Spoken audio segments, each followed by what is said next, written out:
just a wonderful honor, and it's great. I just feel so good to be added to this list of wonderful past recipients.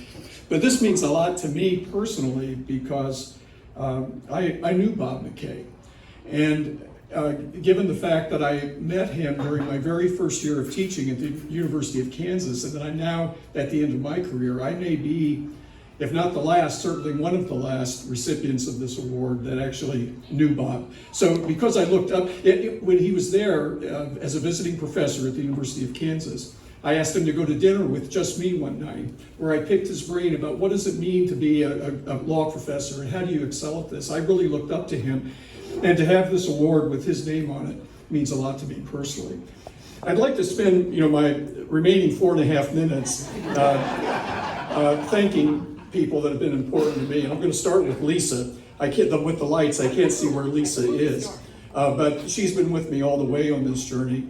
And for those of you who have read something that I wrote and that you like my writing style, Lisa is a professional freelance copy editor, so now the secret is out.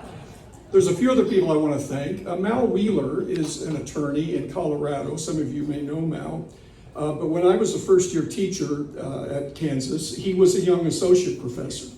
And I remember a conversation we had where he had come to Kansas, he had done the Ford Pinto trial, he'd been on that team, and he was involved with the litigation about the Hyatt Skywalk collapse that happened in 1981. And he lamented that the insurance issues were really the complicated issues in the Hyatt Skywalk collapse, and that there weren't any academics that were thinking hard about insurance law. So I filed away that conversation, and then when I was offered the chance to teach insurance the next year, I took the course. And I thank Mal Wheeler for giving me the idea that might be a useful course for me to pick up.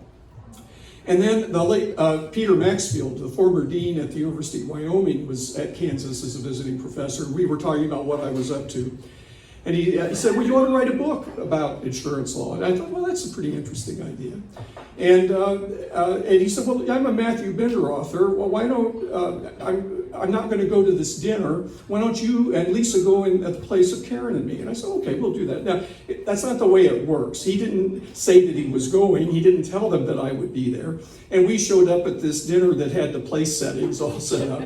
But they let us in, and to make that long story short, that led to a relationship with Matthew Bender that was the first edition of Understanding Insurance Law. And I thank them for taking a chance on a 32-year-old person of limited credentials to write that treatise, which says a lot about our field at that time, that they would take a chance on someone who was so untested. Believe me, if I were in constitutional law, they would have never let me write a treatise on constitutional law.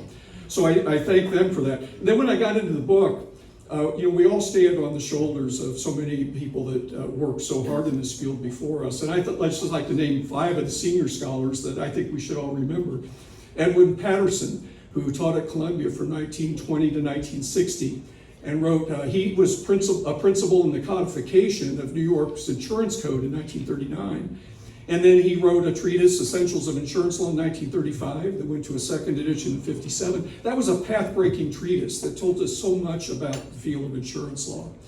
And then Spencer Kimball, one of his contemporaries at Wisconsin, then Michigan, then Chicago. But he wrote a study in 1960 about public policy and insurance at the Wisconsin Insurance Department. And that was a new look at how to think about insurance that has been so influential. And then Robert Keaton at Harvard, who wrote so much great stuff before he became a federal judge. And his collaboration with Jeff O'Connell with their work on no fault, where they may get the last laugh on this with autonomous vehicles down the road. But their work in thinking about how insurance is a tool to work through with law reform. And then I'm going to put a 5th on the list, although where he went is kind of lost to the waves of history. But William Vance wrote a treatise back in 1906. That went through a couple of editions. I know it helped Edward Patterson a lot. He clearly referred to that a good bit, and so I'll put him on that list. So I thank all those senior scholars who I have benefited so much from. And then my contemporaries, wow, I've learned so much from them, and I'm going to limit myself just to the contemporaries who are a little older than me, like Ken Abraham at the University of Virginia, who's already doing terrific stuff. And then Roger Henderson at the University of Arizona, with whom I was able to collaborate. He was very important in the Uniform Law Commission.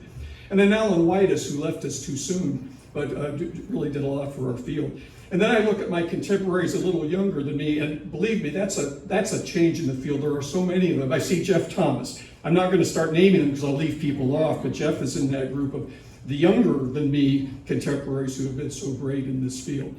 And then my students, thousands over the years, but that's what this is all about, is preparing them to participate in our profession.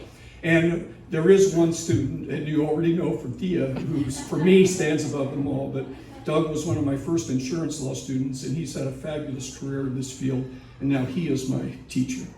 So thanks to all of these. I'll close with a quote from Spencer Kimball that I use frequently. It was in an article he wrote about 60 years ago.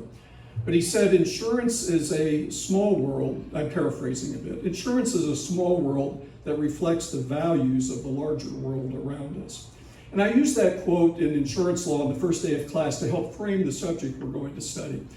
But I'm going to take issue with Professor Kimball here, and that's that insurance is not a small world. It is a very big world. It is hard to imagine, it is impossible to imagine a transaction or an event or an issue that does not involve risk and risk management in some way.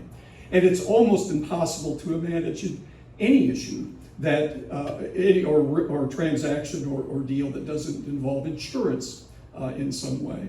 So I thank you most humbly for this opportunity I've had. I thank everyone who's given me the opportunity to play a very small part in this very large world of insurance.